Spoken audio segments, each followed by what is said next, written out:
मनाया जाता है और आस्था और परंपरा का मेला, मतलब बाधाओं को तोड़ने वाला ढोल मेला।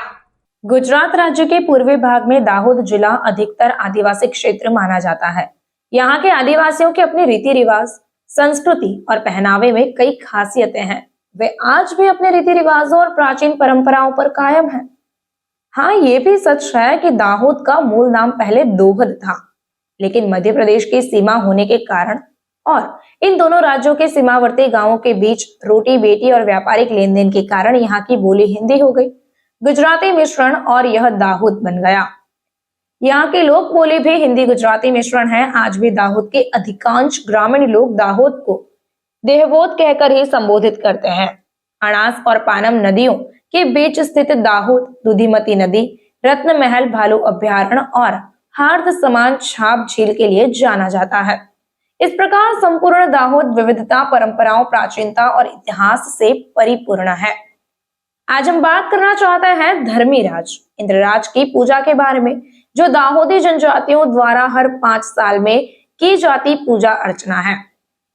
जी हाँ, यहाँ की संस्कृति और प्राचीन परंपरा के अनुसार हर 5 साल में होली के त्योहार से पहले धर्मीराज और इंद्रराज को प्रसन्न करने के उद्देश्य से पूनम के दिन से हर 5 साल में आदिवासी बुजुर्ग खुशी बढ़ाने के शुभ उद्देश्य से जवारा बोते हैं।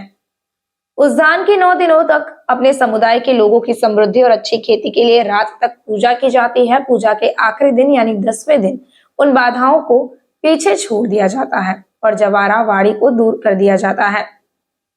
यह पूजा एक गांव में तय की जाती है और उस गांव द्वारा की जाती है। वहां अधिकतर पुरुष ही मौजूद रहते हैं।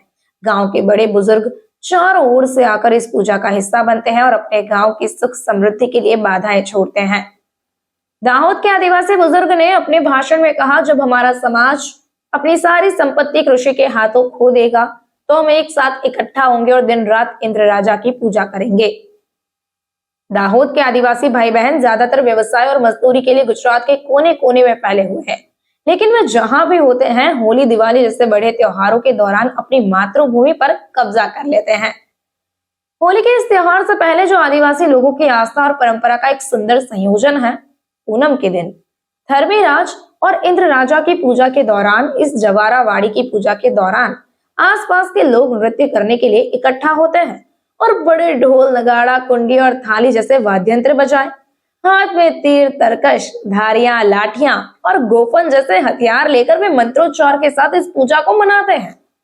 और इस प्रकार से पवित्र राजा और राजा इंद्र की पूजा को पूरा होने के साथ ही सही मायनों में होली का त्योहार शुरू होता है।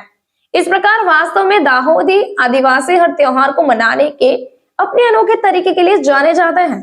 ये आदिवासी समाज अपनी संस्कृति और परंपरा, विभिन्न मेलों और अपनी सदियों पुरानी प्रथाओं से जुड़ा हुआ है।